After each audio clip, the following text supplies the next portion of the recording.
গেল এক মাসের বেশি সময় ধরে ইশরাক হোসেন বাংলাদেশের সবচেয়ে আলোচিত রাজনীতিবিদদের একজন। আমরা যেটা জানি যে আদালতের রায় অনুযায়ী তার কাছে দায়িত্ব হস্তান্তর না করার প্রতিবাদে তিনি এবং তার সমর্থকরা ঢাকা দক্ষিণ সিটি কর্পোরেশনের কার্যালয়ের সামনে অবস্থান নেন এবং এক পর্যায়ে তারা প্রধান উপদেষ্টার কার্যালয় যমুনার দিকেও অগ্রসর হন এবং সেখানে অবস্থান কর্মসূচি পালন করেন। এটা নিশ্চিত করেই বলা যায় যে বিএনপির হাইকমান্ডের গ্রিন সিগন্যাল ছাড়া তিনি সেটা করেননি। সম্প্রতি লন্ডনে প্রধান উপদেষ্টা প্রফেসর মোহাম্মদ ইউনূস এবং বিএনপির ভারপ্রাপ্ত চেয়ারম্যান তারেক রহমানের বৈঠকের পর এটা ধারণা করা হচ্ছিল যে ইশরাক হোসেনের সংকটটাও কেটে গেছে। আমরা যেটা আশা করেছিলাম যে এই সংকটের একটি শান্তিপূর্ণ সমাধান হবে, কিন্তু এখন যেটা দেখা যাচ্ছে পরিস্থিতি আরও জটিল হচ্ছে।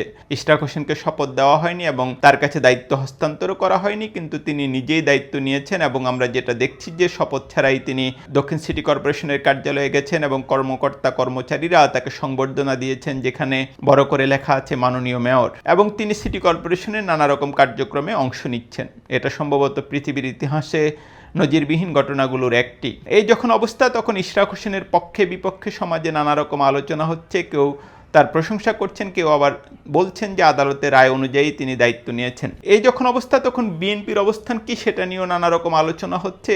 এ নিয়ে খুবই ইন্টারেস্টিং একটা রিপোর্ট পড়েছি আমি প্রথম আলোতে। বিএনপি স্থায়ী কমিটির বৈঠক নিয়ে প্রকাশিত রিপোর্টের একটি অংশে ইশরাক হোসেনের বিষয়টি উল্লেখ আছে এবং যেটা বোঝা যায় যে বিএনপির স্থায়ী কমিটির তার এই আন্দোলনের প্রতি এক ধরনের সমর্থন রয়েছে। বিএনপি স্থায়ী কমিটির সদস্যদের কেউ কেউ মনে করেন ইশরাক হোসেন যদি হঠাৎ করে তার আন্দোলন প্রত্যাহার করে নেন, তাহলে একটা ধারণা হবে যে লন্ডনে বিএনপি এবং সরকারের মধ্যে সব বিষয়ে সমঝোতা হয়ে গেছে, এবং কেউ কেউ এটার সমালোচনাও করতে পারেন। এই প্রেক্ষাপটে বিএনপি মনে করে যে রয়েস হয়ে যদি ইশরাক আন্দোলন করেন সেটা খারাপ কিছু নয়। এই যখন অবস্থা, তখন সুপ্রিম কোর্টের আইনজীবী শিশির মনির ইশরাক হোসেনকে নিয়ে ফেসবুকে একটি পোস্ট করেছেন এবং সেখানে তিনি উল্লেখ করেছেন যে বিএনপির বাইরেও ইশরাক হোসেনের একটা বড় জনপ্রিয়তা রয়েছে তরুণ প্রজন্মের কাছে, এবং এটাও তিনি উল্লেখ করেছেন যে ইশরাক হোসেন সাদেক হোসেন খোকার সন্তান। এই দুই প্রেক্ষাপট উল্লেখ করে শিশির মনির যেটা বলেছেন যে ইশরাক হোসেনের কাছে সবারই প্রত্যাশা অনেক বেশি এবং তিনি আশা করেন যে মানুষের এই যে প্রত্যাশার বিষয়টা ইশরাক হোসেন ভেবে দেখবেন।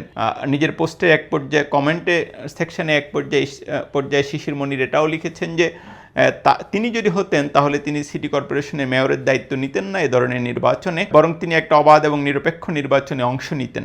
এখন ইশরাক হোসেন কি শিশির মনির এই আহ্বানে সাড়া দেবেন? আসলে এটা সম্ভাবনা খুবই কম, কিন্তু আমরা যেটা দেখছি যে ইশরাক হোসেনের বিষয়টি বাংলাদেশের রাজনীতির জন্য খুবই একটা খারাপ নজির হিসেবে থেকে যাবে। 5ই আগস্টের পর রাজনৈতিক সংস্কৃতিতে একটা পরিবর্তনের আশা করছেন সবাই। সেই সময়ে এসে জোর যার মুল্লুক তার নীতি অনুসরণ করে ইশরাক হোসেন যদি সত্যি সত্যি মেয়রের দায়িত্ব পালন করে যান, এটা আসলেই নিশ্চিত করেই বলা যায় খুবই বাজে একটা দৃষ্টান্ত হয়ে রইবে।